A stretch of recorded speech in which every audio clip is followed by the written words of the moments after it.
So now that we're recording, I'll jump into the agenda for today. So in today's presentation, we'll look to briefly go over the background behind some of the background behind this effort and the reason why we're interested in doing this as a city. We'll discuss a little bit about the master agreements and what you can expect from that and what they mean. And then we'll take some time to review the submission process and where you can find more resources to support you in that process. We'll look to try and get through most of that relatively quickly so that we can reserve as much time as possible to answer any questions you may have. We ask that you save those questions until the end of the presentation. However, we do have the chat feature available for today. So if you have any burning questions as we're going through the presentation, feel free to post those in there and my colleagues will look to try and answer them if they're able to, or we'll look to elevate them at the end of this session during the question and answer portion of this meeting today. So to start a little bit about why we're working on this program. When it comes to community engagement, we in the city, a lot of the staff recognize that there are many challenges to ensuring that it's done right. For example, these are just some of the key challenges staff have to overcome in our process conducting community engagement with residents throughout the city. The first is largely the diversity of our community. San Jose, as most of you probably know, San Jose is one of the most demographically and culturally diverse communities in the country. And so it can be really challenging to ensure that we are getting our questions deep into our diverse communities and generating quality feedback. In addition to that, trusted relationships is another challenge that staff frequently face. Community perceptions of city engagement can often be difficult to overcome when staff are looking to conduct engagement or outreach with specific communities. And so we see this opportunity or this RFP as an opportunity to partner with local organizations as a way to help bridge that gap between community and cities, building upon those trusted relationships. And then last, we also face a lot of challenges with project timelines, and they prove challenging to staff in many ways, but mainly the city has a lot of projects underway, and a lot of those projects have competing priorities, which makes it challenging to improve upon our city engagement practices when we're constantly looking to kind of move through these projects and make sure that the competing priorities are addressed. The competing projects and timeline really make it hard for staff to find the time to conduct meaningful outreach and engagement. And that's part of one of the challenges that we're looking to address here. And then lastly, it comes down to people power. The city's competing projects and priorities really stretch staff resources when it comes to conducting community engagement, particularly when staff are conducting multiple programs or are responsible for multiple projects at one time. And we also recognize that it's challenging to partner with local communities when we're not compensating them for their time. So when the organizations we're trying to work with don't have that people power as well, it just makes everything more challenging overall. And it's these challenges that kind of sparked our desire to try and come up with a solution and tools to better our practices overall. So when it comes to the RFP itself, we're looking to address the challenges we know exist through these partnerships with local organizations. And in developing this opportunity, we identified 4 main guiding thoughts. The first was around partnering. Our goal is to expand staff's options to conduct community engagement. That's kind of the fundamental one. And at the staff level, because it's challenging to build in opportunities for quality community engagement, this is meant to be a key tool, one in a larger toolkit overall, but be a key tool as a resource to staff from which they can tap into in order to help do quality community engagement. The next kind of guiding thought we had around this was the idea of expanding, particularly expanding upon the trusted relationships that community-based organizations have.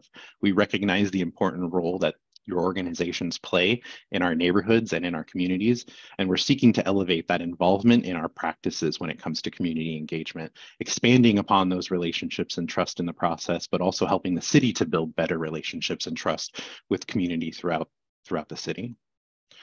The next kind of key guiding thought that we had was around supporting. So we understand, again, for us, it is being able to compensate our local organizations for the work they do is important to us. And we know that the process we know that the process to work with the city can be challenging to navigate, getting through the procurement processes and getting through agreements. So this RFP is intended to help address both of those issues and continue to support your organizations, helping you navigate the system, as well as compensating you for the work that we'll be asking you to do as part of it. And lastly, the last guiding thought we had was around empowering the process overall. The goal of engagement and outreach is really to keep our residents informed and offer them opportunities to give input when appropriate. So driving towards more equitable outcomes and engagement and ensuring our residents stay involved is a key outcome of this effort we are undertaking. And we view this opportunity as a way to empower our process, giving us the needed resources to achieve positive outcomes when it comes to the projects that we're implementing. Next, we wanted to highlight some of the key services that we're seeking through this RFP. The RFP document outlines the scope of services in detail. However, we wanted to provide a brief overview. So the first main area and service that we're looking for is around engagement strategy development and implementation. We're looking for help developing and implementing creative, innovative outreach strategies that are geared towards specific audiences.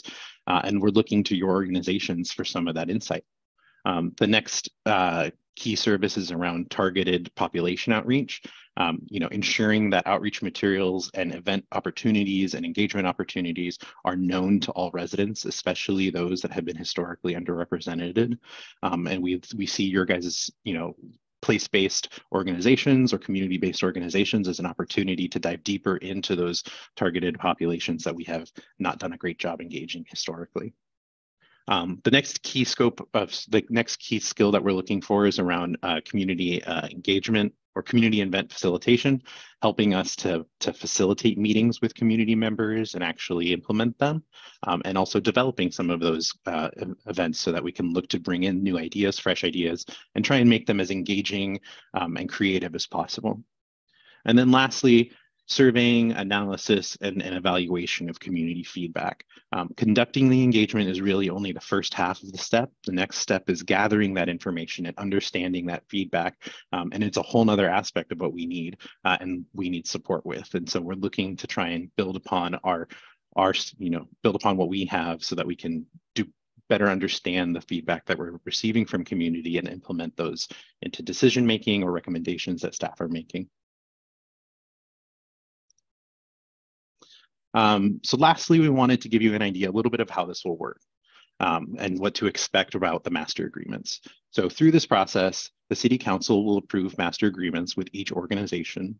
Each individual organization will enter into a separate agreement, and staff will be able to, once those agreements are in place, staff will be able to select from an on-call list of organizations that have an agreement and submit a service order to engage, to work with those organizations on their project. This is not like a traditional contract in that there's not a specific funding source assigned to it. Funding is for engagement is up to each individual project manager or effort in order to use that. And they'll be required to identify that in developing a service order when they're looking to work with a community-based organization. When it comes to the funding, though there is not funding set up front, we will look to establish a not to exceed amount with each individual organization. Those will range from around 100,000 to around 500,000. So every organization will have an up to amount which the city can spend with them. So, for example, if you receive a contract at $100,000, various staff can work with you up to $100,000 in expenditures of city funding. And the council approval is required because of the amounts that we are looking to spend with folks. And then when it comes to duration, these agreements will be in place for 3 years with an option to extend them for up to 2 one-year terms. So ultimately, 5 years would be the full duration of this if we were to exercise the optional extensions. And during that time, staff could look to work with you whenever they're looking to do community engagement throughout the city. All right, and then we wanted to spend some time just highlighting the resources that are available to help you navigate this process a little bit. There are 3 primary resources where you can find more information on a variety of things. The first is the RFP website that we have made that outlines this particular process. The next is the San Jose's Finance Department website. And then the last is the Bidingo webpage itself, which is the procurement management system that the city uses for all procurements and we're required to use. And I'm going to take a quick moment to kind of go through some of these sites and highlight specific resources within them that are very helpful. So just taking a quick second to look at the RFP website. I've highlighted some here, and I'm going to take a second to jump over to the actual page itself. Apologize, I'm gonna have to look at another screen, so I'll look away from you all. I believe I am sharing the correct screen. Hopefully you're seeing the Partners with Community-Based Organization on Engagement Projects webpage. This is a page that's available under the Economic Development page on the city's webpage. So if you go to Your Government Economic Development, you'll find Partners with Community-Based Organizations. This page has a lot of information for you. Up top, we've provided some quick links. So this first link takes you directly to the bid documents itself, where you can actually see the overall bid and some of the information there. This section here will take you lower into our webpage itself and to provide you information about the RFP process. And then this last button here will take you down to the bottom of this page where we've highlighted some outreach events, which I assume most of you are aware of because you're here today. Before I move on from this page, I just kind of wanted to highlight a couple quick links that we noted on the slide. This first one is the Bidingo/San Jose link. This takes you to the City of San Jose's landing page for all bid documents, and I'll take a moment to review that a little bit later here. And then we have these 3 drop-down sections here. If you click on them, they will open up and they'll provide you with more information about the purpose of the program, how the master agreements will work. And then this last section here is probably the most important, is just Bidingo resources.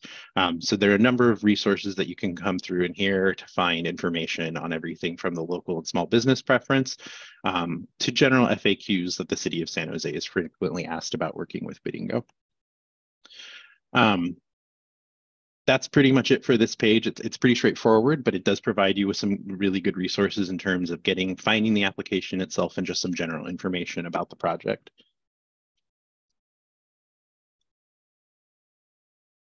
The next thing we wanted to highlight was the finance department's website. So there's a few key things that we wanted to highlight on this page, and I'll go back to the actual page to walk through it a little bit, but you can see the red circles here on the screen identifying some of the key stuff.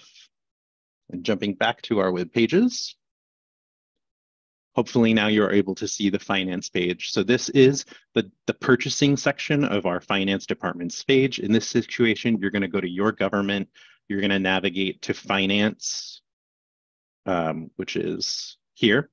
And that'll take you to this page where you can click on Purchasing. Purchasing provides you with a lot of information about how purchasing is conducted within the city and how this procurement is run, or all procurements in general. If you want to, you can go to More Bid Opportunities. This will take you again to the city's landing page for Bidingo, and where you can find more information on all bid opportunities. And then also this local business section here, which will take you to our local business preference page and provide you with information on how to apply for that if it's something that you're interested in doing. The last 2 things we wanted to highlight was this general guide for doing business with the city.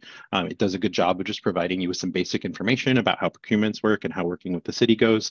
And then over here on the right-hand side of the page is an FAQ portion where you can find a lot of questions that are frequently asked of the city when folks are working with them and navigating the procurement process. So you can always look there to try and find out, answer general questions about purchasing and procurement, not necessarily about this bid in particular, but general questions in general. So yeah. And then the next portion we wanted to highlight for you were our Bidingo web landing page itself. So the Bidingo landing page itself is where you can go to find all bids that the city is currently managing. And there's a few key things that we wanted to highlight on this page that are circled here. So again, I'm going to take a second to jump over to the page and navigate some of this for you. So on the Bidingo's web page, hopefully you are now seeing that same page. I can scroll through it. Up in the upper left-hand portion of the screen, you'll find a main menu section. This main menu section lists all of the resources that are also outlined on the RFP page that we looked at briefly before.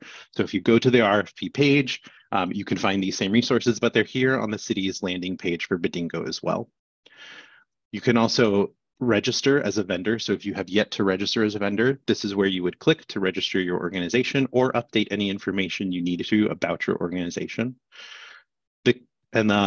We wanted to highlight the keyword search as well. So this is how you can help find the organization. Because we've titled ours Master Agreements for Community Engagement Partnerships, if you just search Master, it will bring up our RFP underneath the bid listing. So you can click on that and it will take you to the actual bid documents. You can also search for any other keywords or anything else that you'd like to if you want to try and find different bids that the city is currently running as well.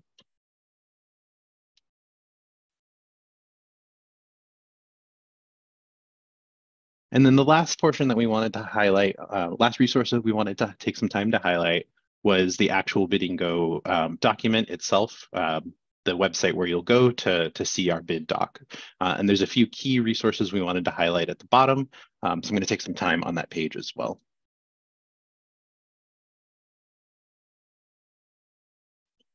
Hopefully now you guys are all seeing the bid document page. Hopefully you have all seen this before as well, and it's not new information for you, but if it is new information for some folks, awesome. At the very top, this is what it will look like. The section here will outline the solicitation overview and provide you with some general information about it, when it closes, when you can submit questions, and my contact information if you'd like to get in touch with me. And then just some basic information about the bid. Down lower, there are a number of drop-down areas, and these are the key sections that we wanted to highlight on this page. So under solicitation documents, this is where you'll be able to download all documents that have been attached. You can either view them by clicking on this button. You can check the box to select all and download them all as a single attachment. We wanted to highlight 3 of these attachments in particular. Attachment D, B, C, and D are required attachments and templates that we have provided for you to build upon. Attachment E is the local small business enterprise preference form. If you're interested in applying for that, we have provided that, but it is an optional form. And attachment A is just an example of the master agreement and what it'll look like when we go to work with you to execute a master agreement. I did want to highlight that if you're looking, the insurance requirements and some other important information are outlined in the master agreement template as well. So if you want to kind of see what some of those are, we highly encourage you to take some time to review that. This next drop down here is where you'll go to actually start a submission. So you can click here and click on here, and it will start walking you through the submission process. It'll have you log in on your account and then show you how you can do that. This outlines some of the site meetings that we have available. I'm assuming most of you know about these because you're here tonight, so awesome, or this afternoon. This next section here is the intent to respond. It's a really important portion. So if you are intending to respond, you'll need to complete this so that we are notified that you do intend to respond. And then down, the next portion is a Q&A board. I won't be able to click on it because I'm not logged in, unfortunately. But once you do log in, you can click on the Q&A board, and any questions that have been asked and answered to date through the Bidingo system are posted there. And there are a few questions that had been asked and answered already. So you can take a look at some of take some time to jump onto the Q&A board and see what people are asking and how to navigate that. And feel free to ask any more questions that we don't answer today in that space as well. And then the last portion on the webpage is this just document takers. This just allows you to see who has taken the documents to date and who may be interested in applying.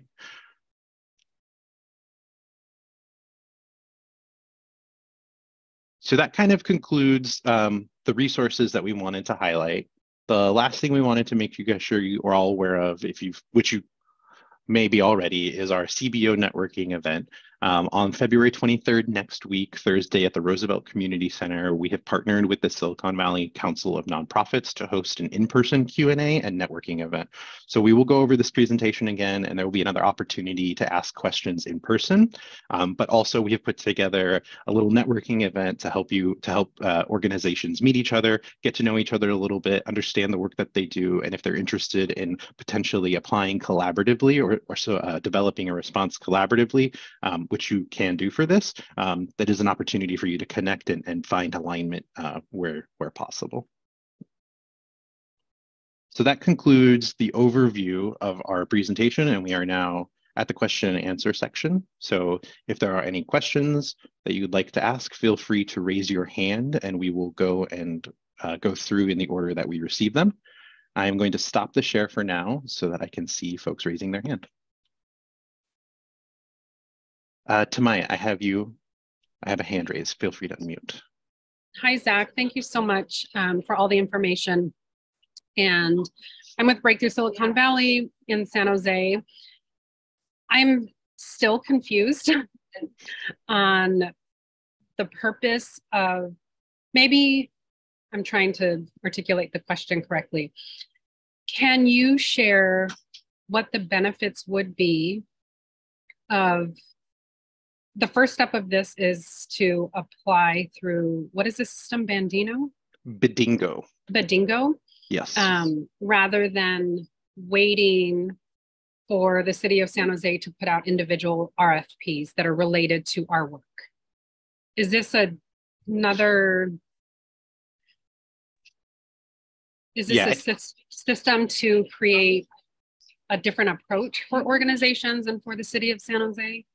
Yeah, I think so. So the intent with this is to create, is to help organizations who are interested in working on community engagement oriented tasks, the ones that are outlined in our scope of work, do that with the city of San Jose. And on the converse side, the city of San Jose is interested in doing community engagement, doing deeper community engagement, and working with our local community-based organizations to do that. And it's something that a lot of staff throughout the city already do. And this is our effort to kind of recognize that, to help organizations navigate our procurement process, and then to allow those staff who are already working with community-based organizations to pay them for the services that they're asking of them. And this is kind of the ultimate outcome of this particular RFP, and it's one RFP, is to create like an on-call list of CBOs that we can kind of roll through, and anybody in the city who is interested in doing community engagement, any staff member can identify a CBO, ideally one that aligns with some of the outcomes that they're trying to generate when it comes to the engagement or outreach that they're doing, and work with you as an organization to do that. Zach, super helpful. Thank you. Yeah, and then I'll add on to that. Basically, right now, staff either ask CBOs, can you help us with this? And if CBOs have capacity, they'll do what they can to help. Or they go through a full RFP process, and that takes a lot of time. And if they have the luxury of time, that works out great. Or they don't do any of that because they don't have the time and the CBOs don't have the capacity. So we think that there's going to be a lot of projects in the next couple of years that if there were this list available, if there were pre-qualified organizations that already had a master agreement, that just opens up so many more opportunities to be able to quickly and easily get CBO partners on board. In the absence of it, it just doesn't happen. Or, but we still do think there will be projects that will have the time to go through a project-specific RFP. So if an organization doesn't make it onto this list, there's still going to be a lot of opportunities with the city to partner. This just really will expand your opportunities if you were to make it on this list. And it will focus it on community engagement largely, or the scope of work that is outlined in the RFP documents themselves. And hopefully, Sarah, that answers your question. It is correct that this RFP is largely about conducting the city's engagement and helping facilitate that process and ensuring that the city is doing it well, so that we can make sure, we're driving towards positive outcomes here. Patty, I have you next. Yeah, and you might have answered it, but I'm going to go ahead and ask. I had a question or just wanted some more clarification about the process. Mm-hmm. So is it that, let's say an organization decides to apply, so will they automatically go on the master list, or would they have to go through a process to see whether or not they go on that master list for the city to contact? And then if they do go on that master list, there's no guarantee that they may be selected. Is that correct? Yeah, that's generally correct. So just some insight on like the next steps after the bid closes. We'll have a staff of we'll have an internal team panel of staff who are going to be reviewing all of the application or all of the submissions in relationship to the criteria that's outlined and the rating sheet that's outlined in our bid documents. So you can see kind of how we're weighing a submission there. Once we have gone through that process of kind of assessing all of them, staff will make a recommendation to council to approve master agreements for the ones that you know, are most successful in the or in the response process. I will say, you know, there is no specific number of organizations we're looking to get on this master list. Our hope is that we can get as many as possible. And so you're really just kind of competing with yourself in terms of applying and making sure that you're adequately addressing some of the questions that we're asking and explaining how you can help conduct community engagement and who your target demographics are and how you're a key connection to that and serve as a resource there. But other than that, you know, once the list is kind of been put together and approved by council, it'll get all of the agreements will get executed, and then yes, you're on a list, and at any point in time, staff can identify you, but there is the potential that staff may not identify you as somebody and look to engage you, because it'll be up to them to identify funding and resources within their own project, and then identify the best fit for them to conduct the kind of engagement that they're working on or outreach. And then Zach, I have one more follow-up question, or just one more question, I should say. Are there certain guidelines or criteria if we contract with community members in doing some of the outreach work or engagement work? That is an interesting question. I'm not sure if I have a good answer for that. Lori, do you have any insight? Sorry, I was trying to answer the question in the chat. Can you repeat the question, Patty? I'm so sorry. Yeah, no worries, no worries.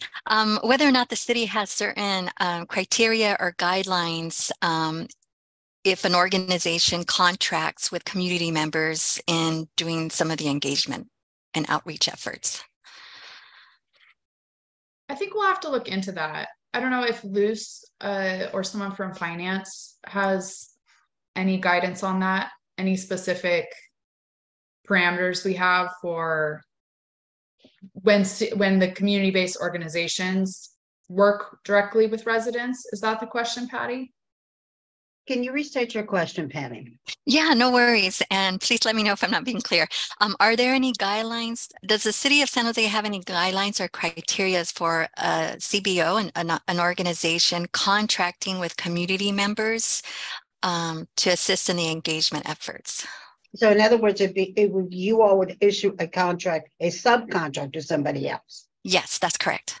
So essentially what happens is, and let me introduce myself. My name is Luz Cafresiao. I'm the Assistant Director of Finance for the city. It's a real pleasure to be here. This is great.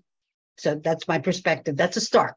Okay. So any conditions that are in your contract will have to, what we call, waterfall into any contracts you have with anybody else. So if there's particular guidance or terms and conditions within the contract the city issues with you, those by definition, those same terms and conditions will effectively have to be in a subcontract that you have with anybody else.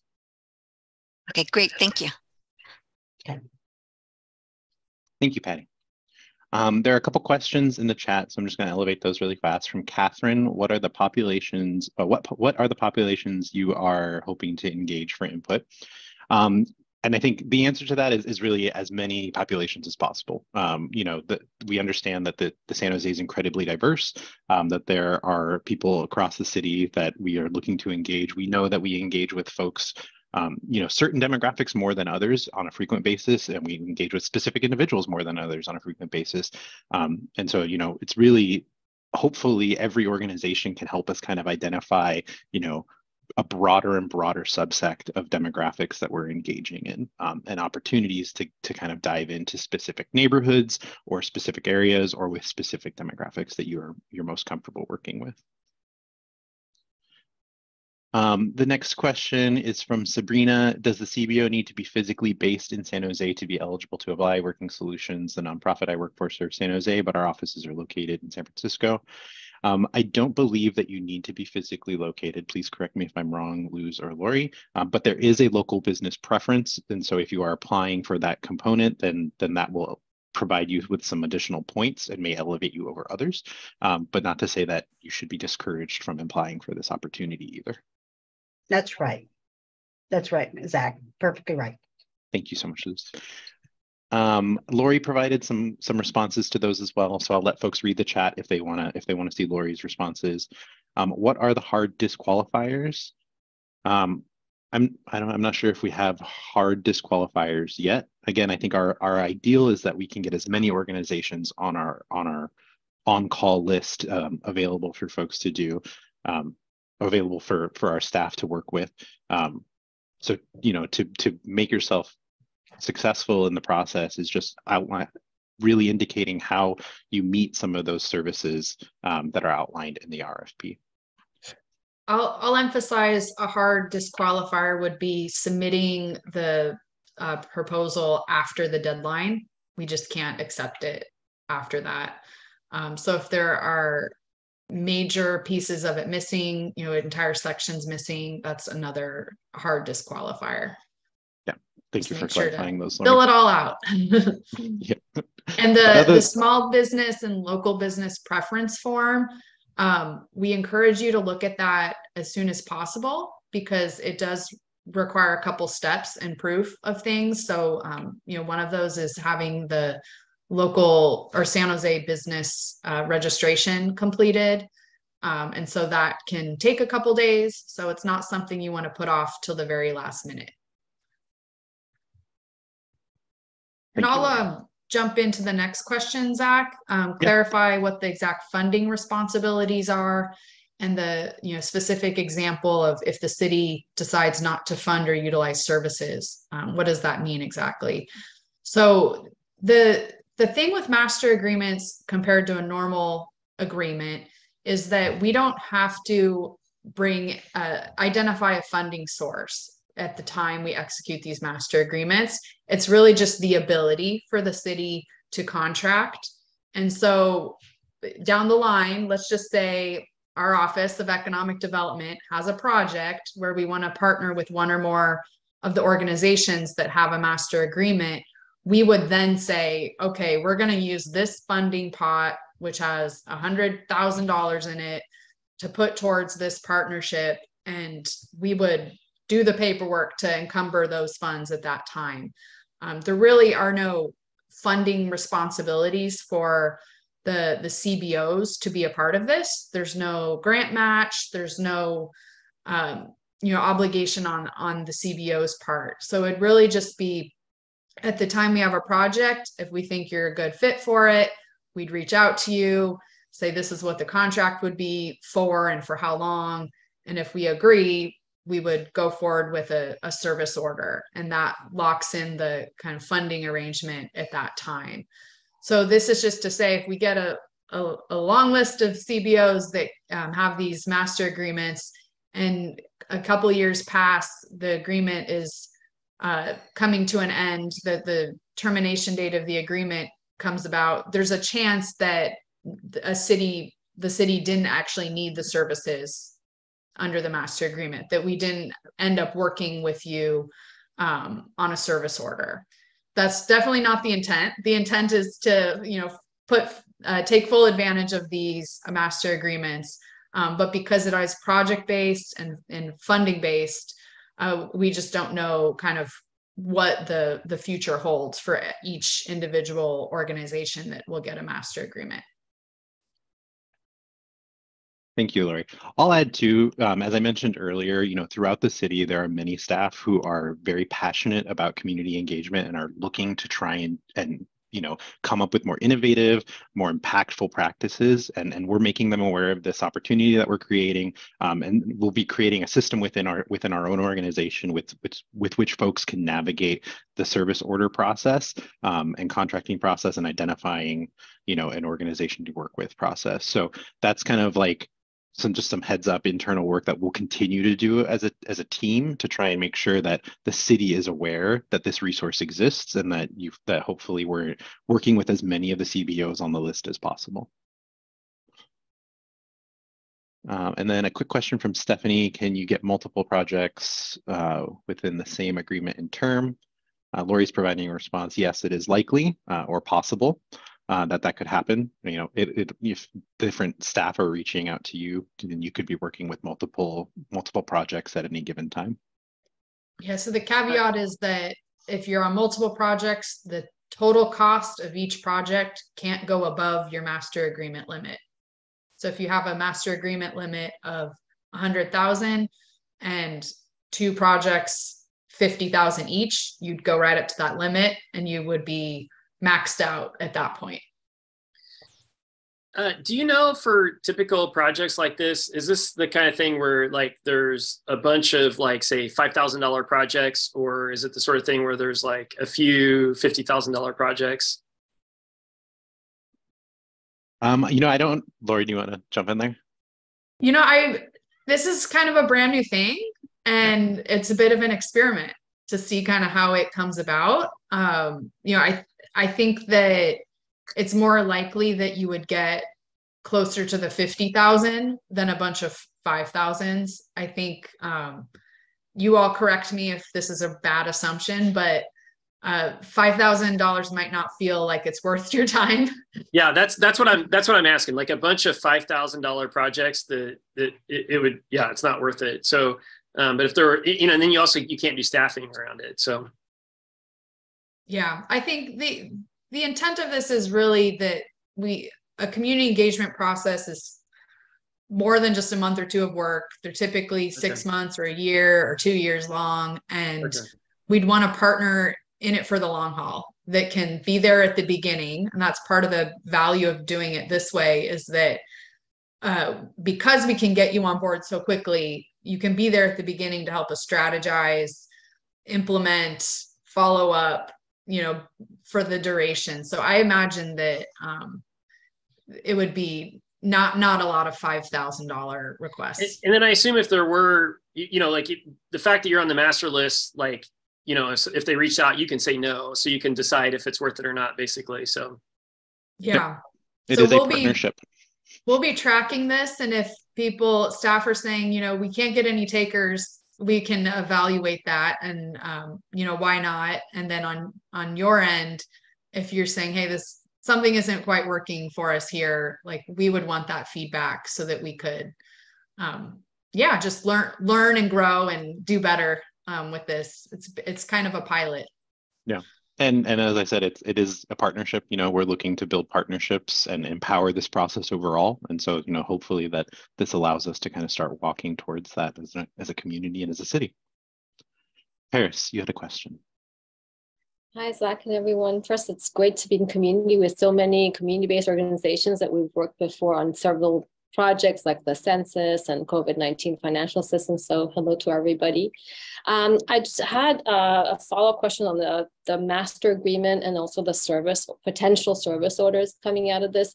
You mentioned master agreement could be from 100K to 500K. So you look at each individual proposal and then decide which organization gets what ceiling in terms of the master agreement. So each org can have a different ceiling. Is that right? That is correct. Yeah. So we'll look at like the organization, its capacity, the scope of services that it's looking to help provide underneath, the laundry list of scopes of services that we're asking for, and trying to make an assessment as to how much we'll assign to each individual organization. And then that's a yearly ceiling, or is that a 3-year ceiling? That is a yearly ceiling, Lori? No, that would be for the duration of the master agreement. So the 3-year term. And including the extension terms as well. Yeah.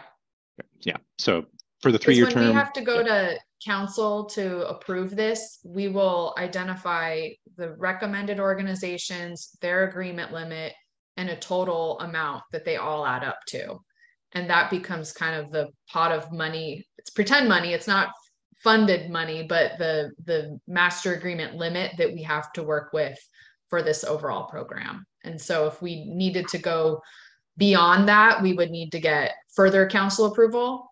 And as we move further away from this RFP process, we'll want to consider renewing the RFP and doing the same process over again to refresh the list down the line.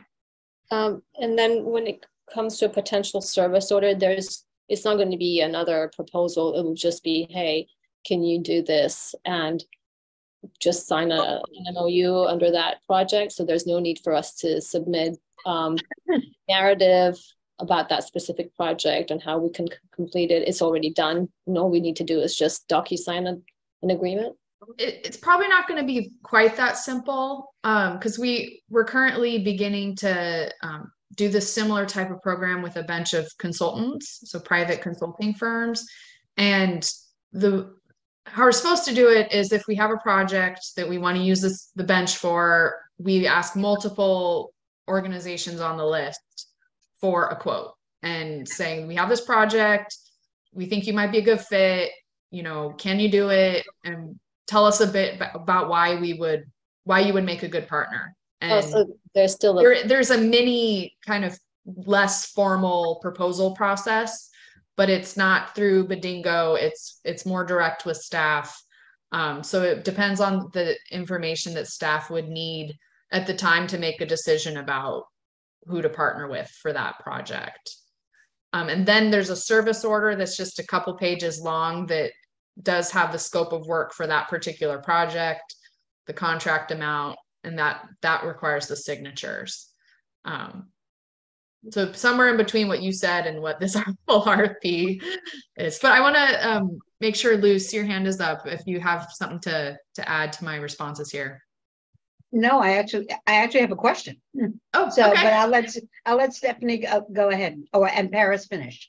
Yeah, just one last question, and that's just a format of the RFP. On the part 4 of attachment B, desired qualifications, it says limited to 2 pages. It's quite a lot of questions. Is it possible to go slightly over 2 pages, like a 2.5 page, or potentially close to a 3 page, or will it be truncated by you guys? I mean, is it a hard 2 page or is it a flexible 2 page? Because a lot of questions in that part.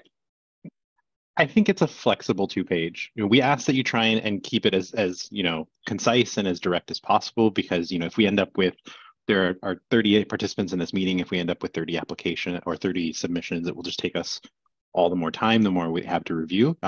But it is a little bit of a flexible one. Thank you. Stephanie. Yeah, so I just want to make sure, so it's okay for us to, because it's not for a specific project or anything, just to list everything that we do in the organization and not like specifically for something that might be used in the future.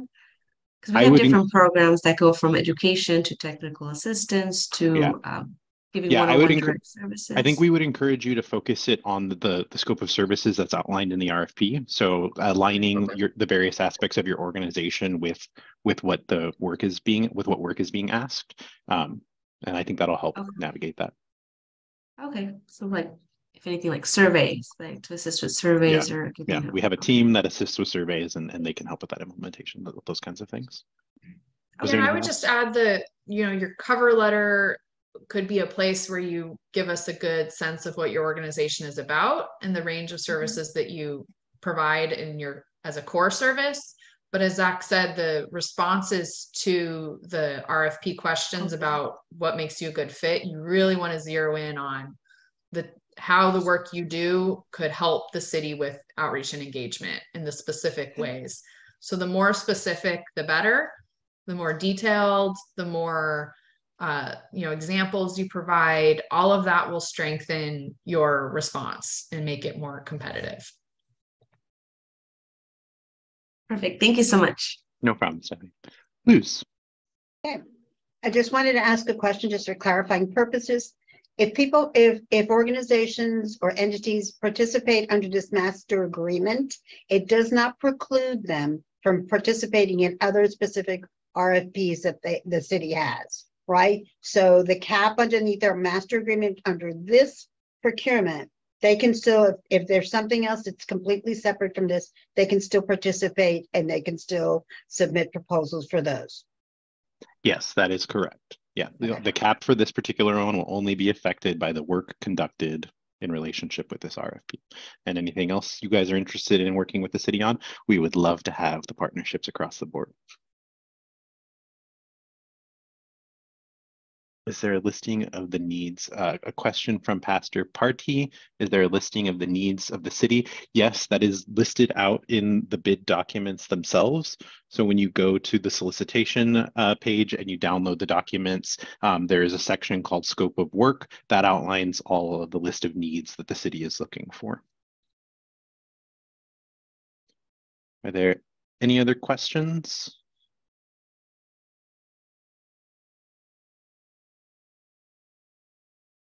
I'm not seeing any other hands pop up. So I think that we can close out this meeting for today. I just want to say thank you all so much for being here. I'm sorry, there's one more that popped in. Is there a tentative date on when we would hear back? So the process following the closing will take a few weeks for us to do. We'll have to review all of the panels and then prepare that for council. We'll be looking to submit a notice of intention to all organizations that will be receiving. Or we'll be looking to move forward with through this process, and you should probably get that somewhere between 2 to 3 weeks after we close the actual bid on the 10th.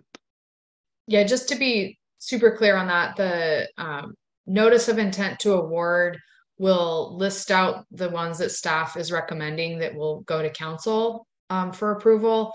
And that document will be posted on Bidingo and sent to everybody who submits. And then after that, there's a 10-day appeal period.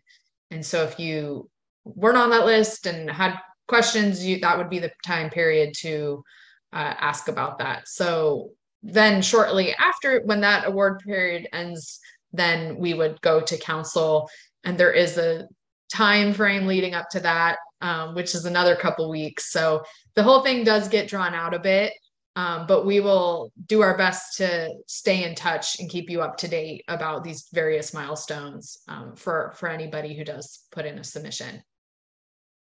Thank you, Lori. Any other last minute questions? I'm not seeing any pop in. So if you do have an additional questions specifically about the RFP and its process, you can go to the Bidingo page where there is the question and answer board and submit your questions there, and I will look to respond to them as quickly as possible.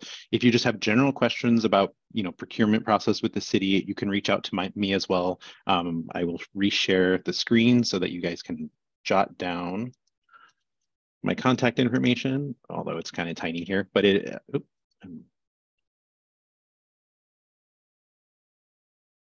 is Zacharias, Zacharias, period, MENDEZ at sanjoseca.gov. And I may not be able to answer questions about the RFP specifically there, but if you do ask questions about the RFP there, I may direct you to Bidingo to post those on the website so that everybody can see responses to those questions. But again, if they're general questions about procurement and the process, I'm happy to try and help find answers for you, or at least direct you to the appropriate resource. And if there are no other questions, I know a couple of chats. Thank you all so much for being here. Hopefully this sounds like a good fit for your organization, and we look forward to reviewing any proposals that you all send in. Thank you so much.